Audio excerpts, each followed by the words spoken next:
370ની કલમ હટાવી અને રામ મંદિર જે પાર્ટીનો પ્રમુખ મુદ્દો રહ્યો છે તે પાર્ટીને જ્યારે જનતાની વચ્ચે પહોંચે છે ત્યારે જનતા દ્વારા ગંદકીને લઈને સવાલ પૂછવામાં આવે છે તો જય શ્રી રામના નારા લઈ અને ચાલતી પકડે છે। તેની વાત આ વિડીયોમાં કરીશું, કઈ જગ્યાએ આવું થયું અને સાથે સાથે આજે ચર્ચા કરવી છે ડભોઈના ધારાસભ્ય શૈલેષ સોટાની, કારણ કે શૈલેષ સોટા કહી રહ્યા છે કે જે કરવું હોય તે કરી લો, જે થવું હોય તે થઈ જાય, પણ જીત તો ભારતીય જનતા પાર્ટીની જ થવી જોઈએ। તેના માટે જે કંઈ પણ કરવું હોય તે કરવા માટે તૈયાર છે। એટલે શું શૈલેષ સોટા કહેવા માંગી રહ્યા છે ને કઈ તારીખનો ઉલ્લેખ આપીને આ શૈલેષ સોટા કહી રહ્યા છે ભારતીય જનતા પાર્ટીના કાર્યકર્તાઓને, તેની પણ વાત આ રિપોર્ટમાં કરીશું। સાથે સાથે જ્યારે ચૂંટણી હોય છે તે વખતે મતદાન જે થતું હોય, જનતાનું મતદાન અને અધિકારીઓનું મતદાન અલગ હોય છે। જે ચૂંટણીની અંદર રોકાયેલો સ્ટાફ હોય તેમનું મતદાન બેલેટ પેપરથી કરવામાં આવે છે। હવે આ બેલેટ પેપરને લઈને ગઈકાલે બાપુનગરમાં જબરદસ્ત બબાલ થઈ છે અને કોંગ્રેસના જે ઉમેદવાર છે તેમણે આ બબાલ કરી છે, કારણ કે જ્યારે મતદાન થતું હતું આ બેલેટ પેપરથી તે વખતે ત્યાં કોઈ પણ પ્રકારના ચૂંટણી અધિકારી નહોતા। સવાલ ઊભા થઈ રહ્યા છે આ આખી સિસ્ટમ ઉપર, કેમ અને શું ખરેખર આ સિસ્ટમ આખી ક્યાંક ને ક્યાંક કોઈ ઇન્ફ્લુઅન્સમાં કામ કરી રહી છે, તેની પણ વાત આ વિડીયોમાં। નમસ્કાર, હું છું ગોપી ઘાંગર અને આપ જોઈ રહ્યા છો નિર્ભય ન્યૂઝ। 26મી તારીખે મતદાન થવાનું છે અને 26મીના મતદાન પહેલા અત્યારે કોંગ્રેસ હોય, બીજેપી હોય, આમ આદમી પાર્ટી હોય કે અપક્ષ હોય, આ બધા જ ચૂંટણી પ્રચાર જબરદસ્ત રીતે કરી રહ્યા છે। ભારતીય જનતા પાર્ટીના નેતાઓ ચૂંટણી પ્રચાર માટે જ્યારે જનતાની વચ્ચે જઈ રહ્યા છે તો તેમને ક્યાંક વિરોધનો સામનો પણ કરવો પડી રહ્યો છે અને ક્યાંક તેમને રામના નામનો ઉપયોગ પણ કરવો પડી રહ્યો છે। આજે સૌથી પહેલા સુરતની વાત કરું, કારણ કે સુરતની અંદર આજે હિમાલી બોઘાવાલા અને પૂર્ણેશ મોદી આ બંને જણા ચૂંટણી પ્રચારમાં ગયા હતા અને ત્યાં ચૂંટણી પ્રચારમાં તેમને જનતાના આક્રોશનો સામનો કરવો પડ્યો। સ્થિતિ એ ઉદ્ભવી કે ત્યાંથી તેમને નીકળી જવું પડ્યું। એટલે ક્યાંક ભારતીય જનતા પાર્ટીના જે નેતાઓ છે, જે મોટા ગજાના નેતા છે, તેમને પણ વિરોધનો સામનો કરવો પડી રહ્યો છે। જ્યારે ઉમેદવારોની તો સ્થિતિ ખૂબ કપરી થઈ ગઈ છે, કારણ કે 30 વર્ષથી ભારતીય જનતા પાર્ટીનું શાસન છે। મ્યુનિસિપલ કોર્પોરેશનની વાત કરીએ તો કમસે કમ 10 વર્ષથી તો ભારતીય જનતા પાર્ટી લગભગ બધી જ મ્યુનિસિપલ કોર્પોરેશનની અંદર સત્તાની અંદર છે અને તેવામાં વડોદરાની અંદર જે તળાવ વિસ્તાર કહેવામાં આવે છે, એને કહેવામાં આવે છે સરસરિયા તળાવનો આ જે વિસ્તાર છે આખો, એ વિસ્તારમાં ચૂંટણી પ્રચાર માટે ભારતીય જનતા પાર્ટીના નેતાઓ પહોંચ્યા હતા। ભારતીય જનતા પાર્ટીના નેતાઓ જે સમયે ત્યાં ચૂંટણી પ્રચાર માટે પહોંચ્યા ત્યારે જનતા દ્વારા સવાલ પૂછવામાં આવ્યો। એ તળાવની હાલત ખૂબ ખરાબ, વાસ આવે, ત્યાં આગળ રહેવું મુશ્કેલ, મચ્છરનો ત્રાસ, અને જ્યારે જનતા દ્વારા પૂછવામાં આવ્યું કે આ તળાવ સરખું ક્યારે થશે તો નેતા જય શ્રી રામના નારા લઈને ત્યાંથી નીકળી ગયા। પણ સવાલ એ છે કે વ્યક્તિએ એમ પૂછ્યું કે રામના 10 નામ લઈને બતાડો। રામના નામે મત માગવાવાળા લોકો માટે ખરેખર આ આંખ ખોલતો કિસ્સો છે, કારણ કે રામના જ્યારે 10 નામ તેમને પૂછવામાં આવ્યા ત્યારે તેમને હસતા હસતા કહી દીધું કે પછી વાત। રામના નામે વોટ માંગવા નીકળતા આ નેતાઓને હું એટલું ચોક્કસથી કહેવા માંગુ છું કે તમે જેના નામે વોટ માંગી રહ્યા છો કમસે કમ એના 10 નામ તો તમને ખબર હોવી જ જોઈએ, અને જો નથી તો પછી જનતાના કામ કરો, કારણ કે જનતા અહીંયા તમને રામના નામે વોટ માટે નહીં પરંતુ પોતાના ત્યાંના ગટર, પાણી, રોડ, રસ્તાની સમસ્યા માટે તમને વોટ આપે છે। હું પણ હિન્દુ છું, હું પણ માનું છું, રામમાં પણ માનું છું, કૃષ્ણમાં પણ માનું છું, અને રામના નામે જે રીતે રાજનીતિ થાય છે તેનો કદાચ મને વિરોધ હોય છે, કારણ કે રામના નામે રામ એ આસ્થાનું પ્રતીક છે, રામ એ શ્રદ્ધાનું પ્રતીક છે। દરેક વ્યક્તિની પોતાની શ્રદ્ધા છે, દરેક વ્યક્તિની પોતાની આસ્થા છે, પણ જ્યારે રામનું નામ લઈ અને મને કોઈ કહેવામાં આવે કે તમારે આ કામ કરવાનું છે, કેમ કે રામના માટે કામ કરવાનું છે, કદાચ કરી પણ દઉં, કારણ કે રામ માટે છે, અને રામમાં મારી આસ્થા છે, પણ રામના નામે તમે વોટ માંગવા નીકળો છો અને જ્યારે જનતાનું કામ કરવાનું આવે છે ત્યારે તમે જનતાનું કામ નથી કરતા। એ ખરેખર ખૂબ શર્મનાક છે। એ આખી ઘટનાને જોઈ લઈએ, સુરતને પણ જોઈએ અને વડોદરાને પણ જોઈએ કે જે જગ્યાએ આ રીતના વિરોધનો સામનો કરવો પડ્યો છે ભારતીય જનતા પાર્ટી, અને નેતાઓ પણ કેટલા બેશરમ છે તે પણ જોઈ લો।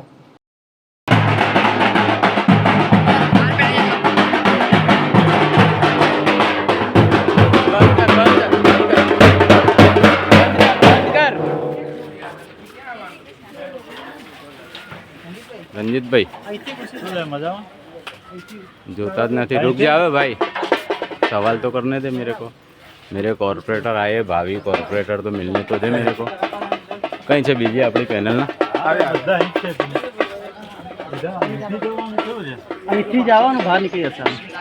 तालाब की तरफ देखो इधर स्थिति देखो क्या है जवाब तो दो जवाब अरे जय श्री राम तो है भाई राम के 10 नाम गिना चल जय श्री राम। तू जय श्री राम बोलता राम के 10 नाम गिना चल राम के 10 नाम बोल बाद में बोलना पड़ेगा। कहूँ इलेक्शन के टाइम पे कोई जनता सवाल करती है तुमको जय श्री राम दिखता है आते भारत माता की जय ने वंदे मातरम करने लगते हो बाद में अपना को आपका पोस्टर देंगे।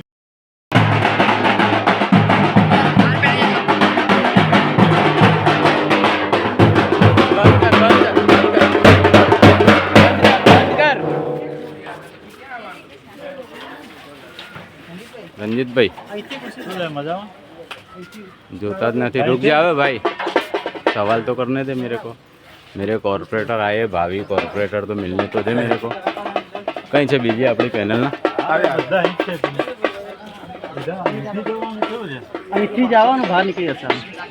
तालाब की तरफ देखो इधर स्थिति देखो क्या है जवाब तो दो जवाब अरे जय श्री राम तो है भाई राम के 10 नाम गिना चल जय श्री राम। तू जय श्री राम बोलता राम के 10 नाम गिना चल राम के 10 नाम बोल बाद में बोलना पड़ेगा। कहूँ इलेक्शन के टाइम पे कोई जनता सवाल करती है तुमको जय श्री राम दिखता है आते भारत माता की जय ने वंदे मातरम करने लगते हो बाद में अपना को आपका पोस्टर देंगे। એક તરફ રામના નામે વોટની વાત કરવામાં આવે છે તો બીજી તરફ મતદાનમાં પણ ઘાલમેલ કરવામાં આવે છે. આ ઘાલમેલ એટલા માટે કહી રહી છું કારણ કે ગઈકાલે એક લાઈવ વિડીયો કોંગ્રેસના જે ઉમેદવાર છે બાપુનગરના તેમના દ્વારા ઉતારવામાં આવ્યો.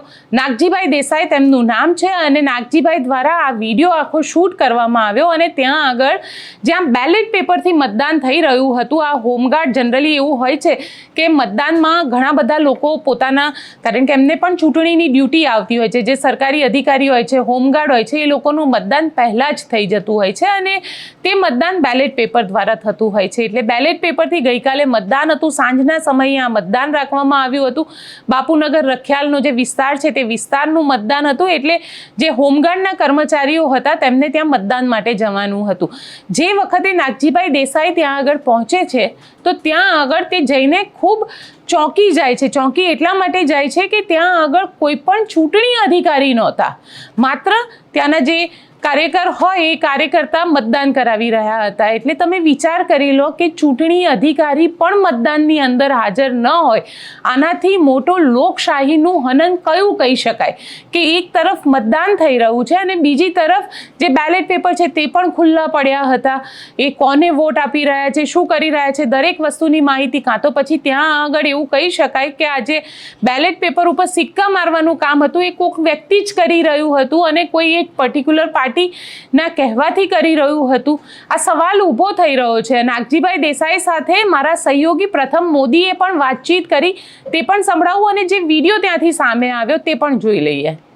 મારી સાથે અત્યારે કોંગ્રેસ નેતા નાગજીભાઈ દેસાઈ જોડાયા છે. નાગજીભાઈ, ગઈકાલે આપના દ્વારા બાપુનગરમાં એક વિરોધ કરવામાં આવ્યો હતો, શું છે સમગ્ર મામલો? ગઈકાલે 7 વાગ્યાની આસપાસ સાંજે હોમગાર્ડના ફક્ત હોમગાર્ડ ડિપાર્ટમેન્ટના લોકોનું મતદાન હતું બાપુનગરનું.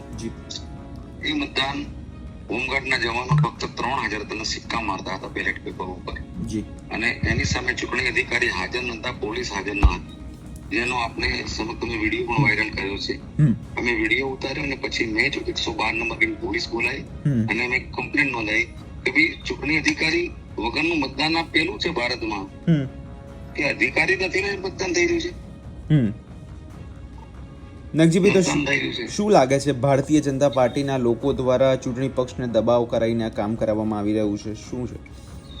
ચોક્કસ, કેમ કે હોમગાર્ડ કમાન્ડરના બંધારણીય રીતે વડા હોય છે, જે કમાન્ડર હોય છે એ રાજ્ય સરકારના હોય છે. ત્યાં સ્નેહલ પટેલ છે, ભાજપના પૂર્વ મહામંત્રી છે અને તો ચોખ્ખી ભાજપનો ફાયદો કરાવવા ખોટા મતદાન કરીને જેમ રાહુલજી કહે છે કે મત ચોરી થાય છે અને આડકત રીતે એક ચોરી પકડાઈ છે.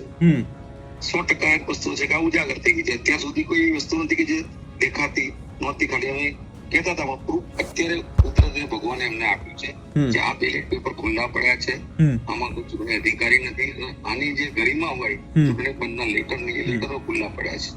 જી નાગજીભાઈ, શું લાગે છે તપાસમાં શું ખુલાસા થઈ શકે છે? ખરેખર જે સત્ય મામલો છે તે બહાર આવશે? જો અત્યાર સુધી તો તમે ઘણા લોકોએ આપણે પ્રયત્ન કર્યા છે, હું મીડિયાનો પણ તમારો પણ આભાર માનું છું, પણ જ્યારે બધા ઉપરથી નીચે એક જ ડિપાર્ટમેન્ટના લોકો એકબીજાને બચાવવાનો પ્રયત્ન કરશે તો નહીં આવે. જો નૈતિકતાથી કરશે તો ચોક્કસ આમાં જવાબદાર લોકો જેલમાં જાય. પણ હવે આપણે જાણીએ છીએ કે જે રીતે અત્યારે ચાલી રહ્યું છે કે તપાસના નામે વાયદા કરવા અને તપાસ કરીશું, જોઈશું ને કરીશું ને એમાં આ ટલ્લે ચડાઈ દેતા હોય છે. બાકી નૈતિકતાના ધોરણે અને કુદરતને ધ્યાનમાં રાખીને સચોટ તપાસ કરે તો ચોક્કસપણે ચૂંટણી અધિકારી અને હોમગાર્ડના કમાન્ડર સ્નેહલ પટેલ જેલમાં જાય. જી બિલકુલ. આપ અમારી સાથે જોડાયેલ તે બદલ ખૂબ ખૂબ આભાર નાગજીભાઈ. Thank you.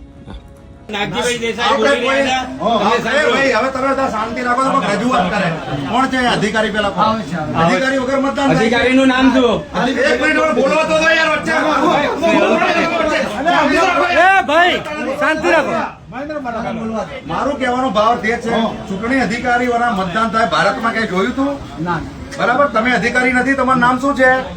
પંકજભાઈ કેવા રાઠોડ. પંકજભાઈ રાઠોડ, તમે અધિકારી નથી અને અહીંયા ચૂંટણીનું મતદાન થઈ રહ્યું છે અધિકારીઓનું. આ ઉચિત છે? ઉચિત છે? લોકશાહીનું હનન થાય છે? બરાબર. હવે બીજી વાત, અહીંયા જે મતદાન થયું એની જાણકારી કોને કોને છે? કોઈ ઉમેદવારને જાણકારી નથી. ખાલી ભાજપની ચમચાગીરી કરીને સરકારી તંત્રનો દુરુપયોગ કરવો હોય તો ચૂંટણી અમે ના લડીએ ભાઈ. અમે એમ કહીએ છીએ કે ભાજપ લડી લે, અમે ઘર પકડીએ, હજુ 4 દાડા બાકી છે. બરાબર. અમારું કહેવાનો ભાવ જે છે કે આમાં કેમ લોકશાહી છે? આ જો તો ખુલ્લે આમ બેલેટ પેપર પડ્યા છે, એકદમ ખુલ્લા. આ ખોલું કવર, સીલ બંધ. એક મિનિટ ભાઈ શાંતિ રાખો. અમે તમારું સન્માન કરીએ છીએ અધિકારીઓનું, પણ તમે ભાજપની ચમચાગીરી બંધ કરો એવી વિનંતી છે. તમારા દીકરા દીકરીઓને આનું પાક ભોગવવું પડશે, પીડા પડશે તમને લોકોને. અમારી હાય લાગશે બાપુનગરની પ્રજાની હાય લાગશે તમને. તમે ભગવાનનો ડર રાખો અધિકારીઓ. શું નામ તમારું ભાઈ? તો ભાઈ હું એ ધરણા ઉપર બેસું છું. આપણે ચૂંટણી પંચને પોલીસને જાણ કરો. હા બરોબર છે, ચલો.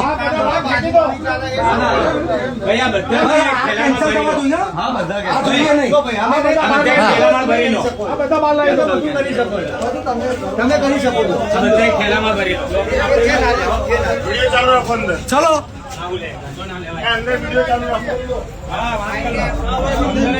આ શું છે? ખસો ભાઈ. આ શું છે? વારો ભાઈ શું? કોણ છે અહીંયા? શું છે ભાઈ? સાજન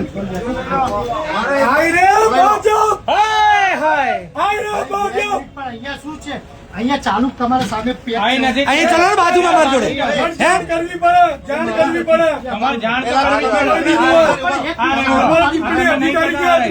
તમે સાંભળો ભાઈ, વચ્ચે કોઈ ના બોલે. મારી વાત સાંભળો. ભાઈ અમે અધિકારીઓ રિસ્પેક્ટ કરીએ છીએ. તમે જાણો, ભગવાન જાણે. સાંભળી લો, આ ચૂંટણી પંચનું છે, તમે ચૂંટણી અધિકારી છો નહીં. આ મતદાન કોણ કરાવે છે? બેલેટ પેપર માની લો. અહીંયા વાત કરો. બેલેટ પેપર માની લો, અધિકારીઓનું મતદાન કરવાનું.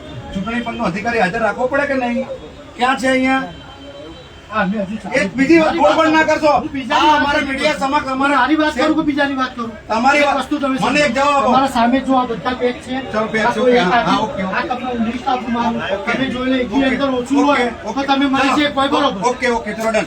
હવે ચૂંટણી અધિકારી ઉપર પેક કરાય. નાગજીભાઈ તમે અમે વાત કરી. અમે તો અમે અહીંયા તમને કોણે કીધું આ કરવાનું? આ વસ્તુ અહીંયા કોણે કીધું? અને વોટિંગ કરવાનું નથી કીધું. આ છે કે હોમગાર્ડ ને પોસ્ટું કરવાનું એ એની રીતે બેલેટ પેપર સાઇન કરાવીને બહાર પોસ્ટ કરવું. આ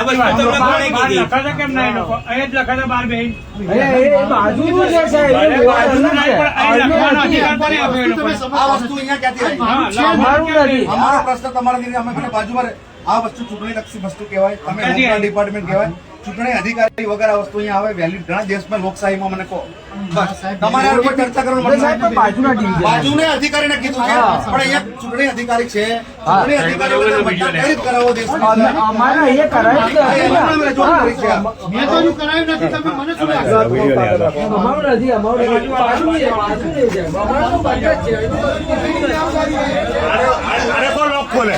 આને કો લોક ખોલે, લોક મારી અધિકારીને નહીં બોલાવતા. અધિકારીને બોલાવો, તમારે બોલાવો, અમારે ન બોલાવો હોય. વાત થઈ મારો કેમ લોક મારી દીધું? લોક માર દીધું ચાવી લાય સ્નેહલ લઈ જા મારી ભાઈ નહીં ભાઈ તું ચાવી લે સ્નેહલ મારી ભાઈ ચાવી લઈ લે આ તાળું બાળું તોડી કે તો વિડીયો ઉતાર લે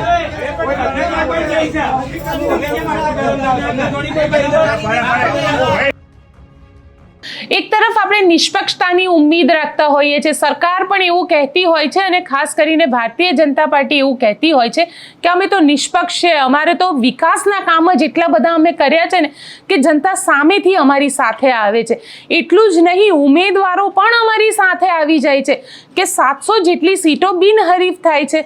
આવું ભારતીય જનતા પાર્ટી કહી રહી છે, પણ ભારતીય જનતા પાર્ટી આ ચૂંટણીમાં કઈ રીતે સામ દામ દંડ ભેદ આ બધાનો ઉપયોગ કરી રહી છે. સૌથી પહેલાં તો સામે આવ્યું કે કઈ રીતે જે ઉમેદવારો, કોંગ્રેસના ઉમેદવારો હોય કે અન્ય પાર્ટીના ઉમેદવારો હોય, અપક્ષના ઉમેદવારો હોય, તેમને પૈસાની લાલચ આપવામાં આવી. જો પૈસાની લાલચે નથી માનતા તો પછી તેમને ડરાવવામાં આવ્યા, ધમકી આપવામાં આવી, ક્યાંક કેટલાકનું કિડનેપિંગ કરીને તેમને ખુદ કલેક્ટર ઓફિસે લાવવામાં આવ્યા. પોલીસ દ્વારા પણ ઘણું બધું કરવામાં આવ્યું અને પરિસ્થિતિ એ ઊભી થઈ કે ઘણા બધા તો એવા ઓડિયો સામે આવ્યા કે જેની અંદર લાખો રૂપિયાનું એમને લાંચ આપવાની વાત કરવામાં આવે છે કે આટલા રૂપિયા લઈ લો અને ફોર્મ પાછું ખેંચી લો. આ આખા ઘટનાક્રમની અંદર ડભોઈનો કિસ્સો સામે આવ્યો. ડભોઈના કિસ્સાની અંદર જે ધારાસભ્ય છે શૈલેષ છોટા, એ પણ ત્યાં આગળ હાજર હતા. ડભોઈની તાલુકા પંચાયત જે છે તેના માટેનું જે ઉમેદવાર હતા તે ઉમેદવાર, કોંગ્રેસના ઉમેદવારને ભારતીય જનતા પાર્ટીના નેતાઓ ત્યાં આગળ લઈને આવ્યા હતા. કોંગ્રેસના નેતાઓ ફોર્મ જ્યારે પાછું ખેંચી રહ્યા હતા, એ કોંગ્રેસના ઉમેદવાર તે વખતે ત્યાં પહોંચી ગયા અને ત્યાં આગળ હંગામો કરી દીધો કે તમે અમારા નેતાને કિડનેપ કરી લીધા છે. આ પ્રકારના આરોપ પણ લગાવવામાં આવ્યા, જેમાં ભારતીય જનતા પાર્ટી અને કોંગ્રેસના નેતાઓ વચ્ચે તૂતુ મેમે થઈ ગઈ અને બબાલ એટલી જબરદસ્ત થઈ કે ત્યાં આગળ શૈલેષ સોટા હાજર હતા. આ શૈલેષ સોટા સાથે પણ બબાલ થઈ અને હવે જ્યારે મતદાન થવાનું છે, આમ જોવો ત્યારે આમ બબાલ થતી હોય છે આવા કિસ્સાની અંદર. સામાન્ય લોકો જ્યારે આ પ્રકારની બબાલ કરતા હોય છે, ગાડીના કાચ ફૂટતા હોય છે ને આવું બધું થતું હોય છે, ત્યારે એફઆઈઆર રજીસ્ટર થતી હોય છે અને આ એફઆઈઆર જનરલી સામે થતી હોય છે. 13મી એપ્રિલની આ આખી ઘટના હતી જેમાં કશું જ ન થયું. પોલીસ ત્યાં આગળ મૂક પ્રેક્ષકની જેમ આ આખો ઘટનાક્રમ જોઈ રહી હતી અને હવે જ્યારે 26મી એપ્રિલે મતદાન થવાનું છે એ પહેલાં શૈલેષ સોટાનું એક નિવેદન સામે આવ્યું અને શૈલેષ સોટા કહી રહ્યા છે જે કરવું હોય તે કરી લો, જે રીતે કરવું હોય તે કરી લો, પણ જીત તો આપણી જ થવી જોઈએ. એટલે તમે અહીંયા વિચાર કરી લો કે ભારતીય જનતા પાર્ટીના ગુજરાતના પ્રદેશ અધ્યક્ષ જગદીશ વિશ્વકર્મા બાજુમાં બેઠા છે અને ધારાસભ્ય શૈલેષ સોટા આ પ્રકારનું નિવેદન આપી રહ્યા છે. લોકશાહીની અંદર આ નિવેદન કેટલું યોગ્ય છે? મતલબ કે એ જ કે તમે અત્યારથી મંચ ઉપરથી કહી રહ્યા છો કે તમારે જે કરવું એ કરો, તમારા ઉપર કોઈ કેસ નહીં થવા દઈએ, તમને કોઈ ઊણી આંચ નહીં આવવા દઈએ. એટલો મતલબ એમ કે સીધે સીધો તમે ખુલ્લો દોર આપી રહ્યા છો કે કરી નાખો, જે કરવું એ કરો, તોડફોડ કરવી હોય તોડફોડ કરો, ત્યાં આગળ જઈને ફેક વોટિંગ કરવું હોય, નકલી મતદાન કરવું હોય નકલી મતદાન કરો, બૂથ કેપ્ચરિંગ કરો, બધું જ કરો, પણ જીત તો ભારતીય જનતા પાર્ટીની જ થવી જોઈએ. પહેલા શૈલેષ સોટાને સાંભળીએ અહીંયા આગળ. મહેનત તમારે કરવાની છે, 5 દિવસ બાકી છે, જે કરવું પડે એ કરજો, પણ આપણા તમામ ઉમેદવારોને જંગી બહુમતીથી જીતાડવાના છે. એના જે તમે કરશો એનામાં તમારી જોડે અમે તમામ ઊભા છીએ. જેમ 13 તારીખે થયું ને કોઈને કશું થવા નથી દીધું, એમ ફરીવાર પણ કોઈને કશું થવા નહીં દઈએ. મહેનત તમારે કરવાની છે, 5 દિવસ બાકી છે, જે કરવું પડે એ કરજો, પણ આપણા તમામ ઉમેદવારોને જંગી બહુમતીથી જીતાડવાના છે. એના જે તમે કરશો એનામાં તમારી જોડે અમે તમામ ઊભા છીએ.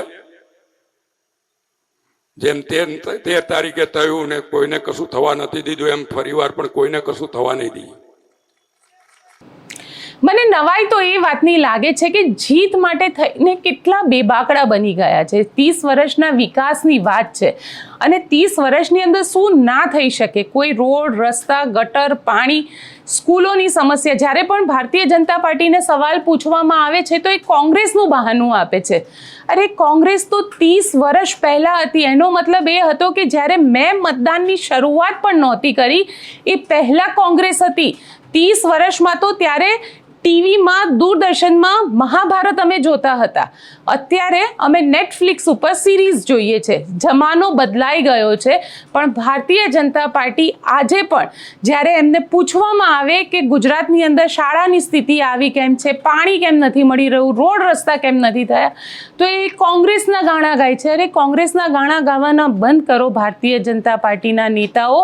કમસે કમ 30 વર્ષમાં તમે શું કર્યું તે તમે જનતાને કહો. જો તમે કર્યું છે તો તમે છાતી ઠોકીને કહો કે હા અમે આ કામ કર્યા છે અને અમે કરતા રહીશું.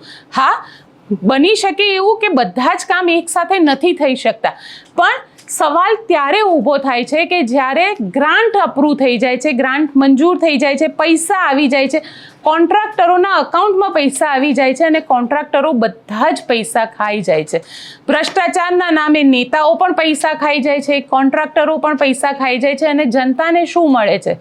ના પાકો રસ્તો મળે છે, ના પીવાનું પાણી મળે છે અને એ જ ગટર પાણીની સમસ્યાઓ મળે છે. એટલે ક્યાંક ને ક્યાંક જનતા પણ હેરાન છે, કારણ કે જો 30 વર્ષમાં તમે ઈચ્છો તો આ જ ગુજરાતને સિંગાપુરથી પણ વધારે સારું બનાવી શકો, કારણ કે 30 વર્ષનો એક લાંબો સમય છે.